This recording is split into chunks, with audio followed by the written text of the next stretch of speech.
Hi everyone, welcome to my review of The Hunchback of Notre Dame in 1996.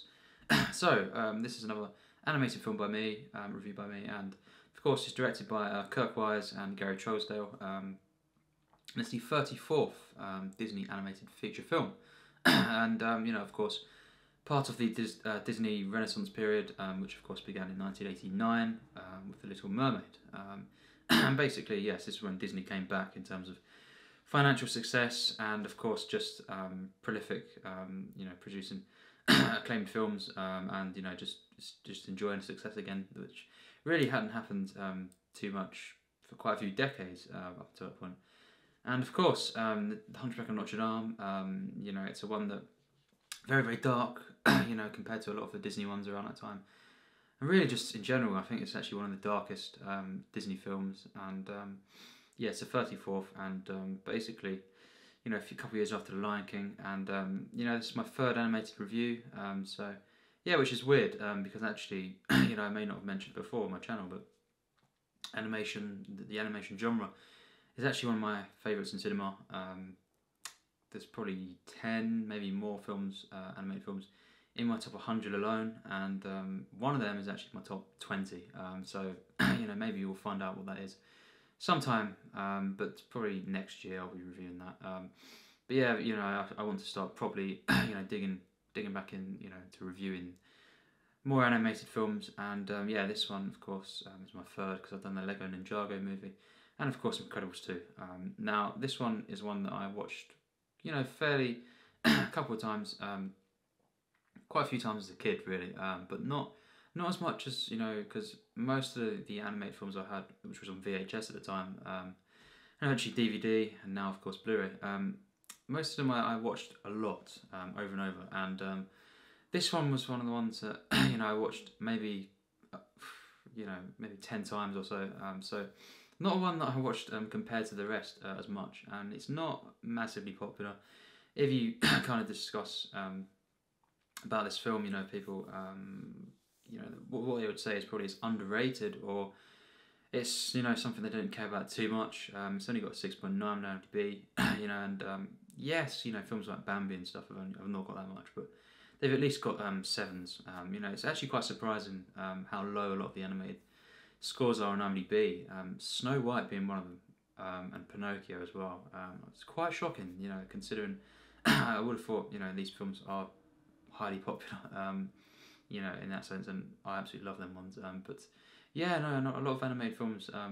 They've not got massively high scores on IMDb, and this one critically is not massively, kind of too successful. And it did really well at the box office, of course.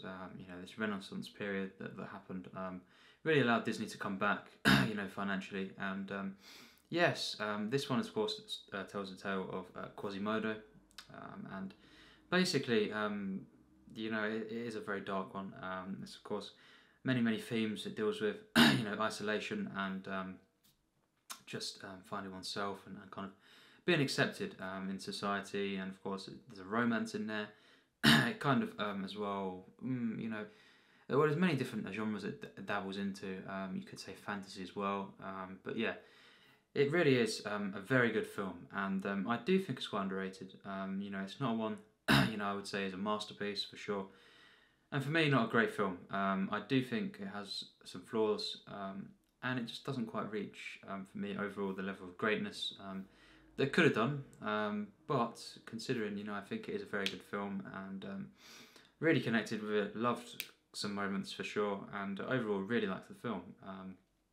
The prologue is basically seeing Quasimodo as a kid, and you see what happens there, which is very, very dark, and of course Tony Jay plays Frollo, who basically is, you could say, the villain of the film, and basically though he takes him in, this very young kid, Quasimodo, at the beginning, as a baby, and basically it's kind of a tragedy at the beginning, and you see that in the prologue of the film, and it's kind of ties into the modern world as well, isn't it?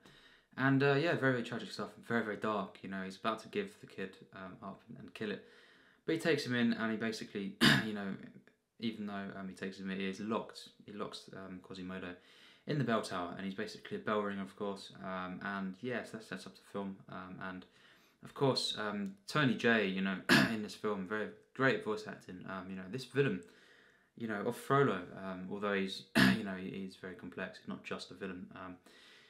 One of the best, probably one of the best Disney villains, actually. Really great, and you know, evil, of course. But kind of one that just, although you could say he's a bit one-sided, you know, just very complex character and thoroughly compelling, and just the way that kind of, you know, his relationship with Quasimodo, kind of how well that is developed is just really great, and of course, a character who's always, you know, kind of up against, you know, the protagonist, of course, and Tom Hulce plays Quasimodo, voice acting, and yeah, I think all things considered, it wasn't a great pick, maybe for the voice acting of Quasimodo. I just think, you know, it just didn't quite fit for this character, but it was fine. But you know, the character of Quasimodo in this film is overall very very good, and you know, of course, he's locked in this tower, and then you know, his only friends really are these gargoyles that he alone can see at the time, and yes, another flaw of the film, the gargoyles. Now, many have criticised these characters, and you know, I do as well. They're not great, and I think that the final fight, they have a good involvement with. You know, they're kind of good there, but generally throughout the film, they're the kind of comedy relief, and they're just annoying. They're not well written, really, and not handled as well as they should have been. You know, it's a great idea, really, that he's got these kind of friends and they're gargoyles, because it's really sad. But you know, I think they're just kind of not handled well, and as well, the tone of this film is very, very dark, and you know, a lot of the time, you know, they don't really fit, and it's not that, of course, you couldn't have comedy in the film. It's just it's usually not at the right moments, quite the right moments. It doesn't completely ruin the film, of course. I still think this is very good, of course, and you know, it just does take me out at one or two occasions of the experience with the humour and the fact that they're quite annoying. You know, I think as well, it's kind of a bit right at the end where they show up again and just kind of take away slightly, undermine it. But yes, they're not great. However, you know, of course, eventually Quasimodo, basically, of course, meets Esmeralda, played by Demi Moore, and she of course voices Esmeralda, and I think she's a really good character, actually, and I love the kind of relationship she has, and the kind of humanity that you know, comes through with her character when she's one of the only people that really are nice to Quasimodo, and it's very, very touching stuff, very emotional at times, actually. And I won't say how it ends if you've not seen the film, but of course, this is a love triangle here. There's of course the kind of friction between all this and of course Frollo, who is basically the minister in the film, and you know, he is the villain, and you know, it's kind of great that you kind of you get to see this villain in a different light, because he looks after Quasimodo in a way, and you kind of see him at times, you know, early on he's having lunch with him and stuff, so it's really unique how they kind of done that, and they brought out more in his character, you know, instead of just being completely you know, disconnected in that sense, you know, in terms of a villain only being part of the plot. You know, he is actually, you know, really has a pivotal role in this film, and it's great when you see him kind of at the beginning, the prologue, as well. And as well, you know, it does get very emotional with that, and it's kind of like this kind of poetic, tragic turn of events that happens, and you know, it's kind of the power struggles that happens, and the kind of mixed emotions you feel at times with this character Frollo, and you know, his relationship with Quasimodo, and I just think it's great how they've done that. You know, I really felt a lot for this character, you know, Quasimodo. And of course, the design is great. You know, overall the animation in this film is stunning. I think, you know, it's not. It is mainly just in this one sort of city, and it's not, you know, an adventure or anything like that. An adventure film. It is mainly, you know, in this bell tower, and then in the town where there's the festivals and stuff. A couple of other places, but the animation is stunning, and it's a lot more darker than a lot of the kind of Disney films of the Renaissance period, in the visuals as well. You know, it's very, very dark, and there's a lot of dark reds, of course, used in the film as well. And I just think the use of colour and everything is just great. I think it's very, very vibrant. But it's got kind of this dark edge to the visuals as well, and it just kind of works perfectly. the actual designs, you know, of everyone, all the characters, and even the gargoyles, you know, they're great. And I love the way that the kind of the tower is this kind of overbearing kind of structure, and it's very, you know, this film as well is it's very gothic, you could say, and that plays a hand in there. The architecture, the way that's used, to kind of you know, has this big overbearing sense, you know, and as well, you know, it's I just think the way they portray isolation in this film is really something else, and you know, it's very very touching, and you know, of course it explores many other different themes, you know, religious themes, you know, sin being one of them. So it is, you know, it's very very dark, and you know, the opening as well is very dark even from the get go. The ending is a stunning kind of climax, visually as well as emotionally, and everything kind of comes together quite well in every sense, really. Apart from maybe you could say, now, you know, the kind of way it ends a bit. I'm not quite sure, you know, how it ends up with Esmeralda and stuff. If that was maybe the best way to do it, but you know, it works fine because of course, yeah, I won't get into it, but yes, I'm not going to say any more about that, but because that would be spoilers. But yeah, no, this film really it doesn't really have a weak act.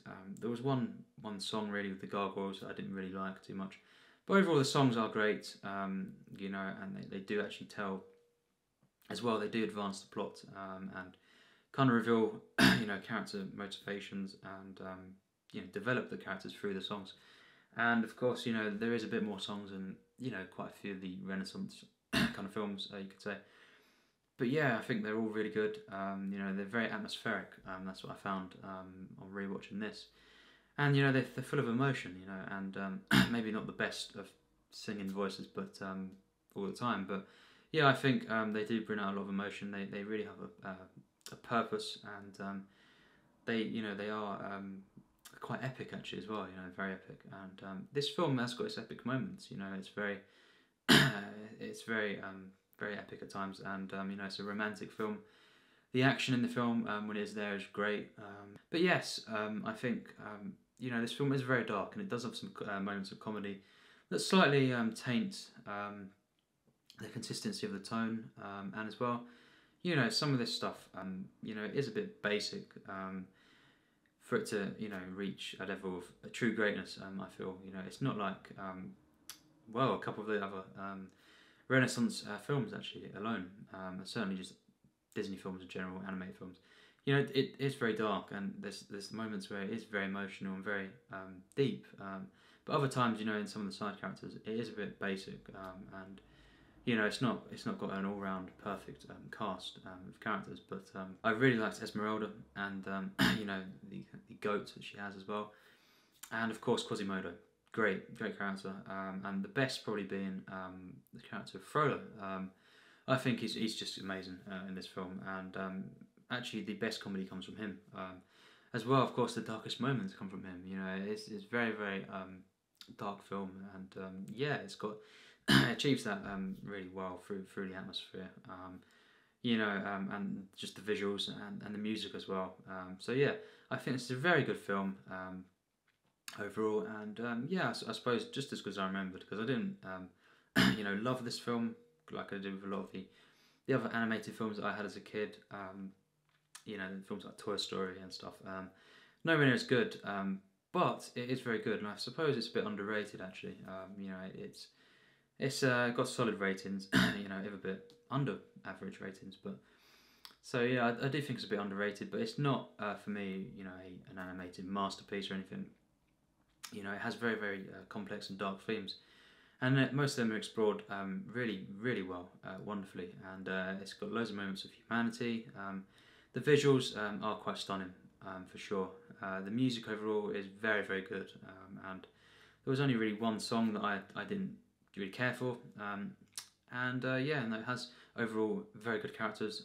You know, the main characters, and you know, the kind of the way that the general, you know, the public, you know, in the film are portrayed could have been done better, but you know, it does end up well, and there is moments where you know, you kind of feel a lot for Quasimodo through this. You know, you kind of see him, everyone see him in the crowns and everything. But you know, I think it is a bit generic at times in that as well. But yeah, overall, I think very good film. I'd have to give it an 84%. I think very good, of course. Has some flaws, and overall, you know, despite even if it didn't have some of the big flaws that I said about the tone and stuff, it still wouldn't have been any masterpiece from me. Because it just doesn't quite reach, you know, the level of elevation, sophistication, and just this sense of spiritual feel that a lot of animated masterpieces do, or just great films, animated films. You know, I think some of the you know, humour breaks tone in the film, and you know, just some of the characters here and there are a bit generic, a bit bland. Not as well developed as they should be, but you know, it has also some flaws in the voice acting.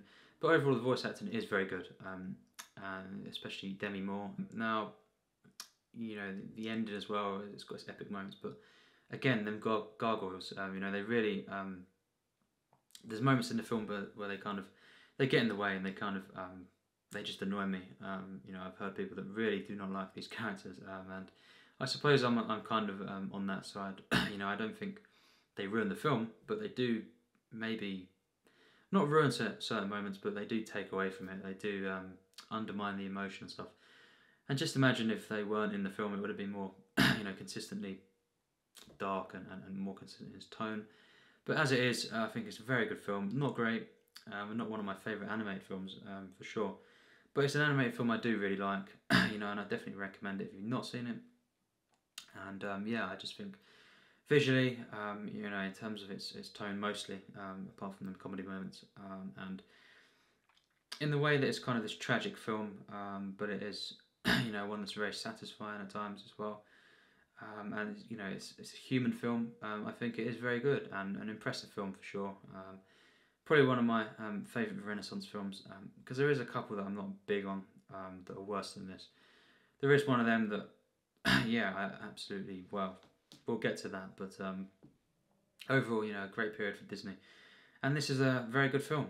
So yeah, thanks for watching my review, and yeah, I think I'll be, you know, more consistently and more often now doing animated reviews. I was wanting to do the Studio Ghibli as well, and just other Disney films as well, and of course review the Toy Story films as well, because you know, wanted to rewatch them at some point, yeah, maybe in a few months or so. So yeah, many more animated reviews coming, and highly recommend this film. So thanks for watching my review.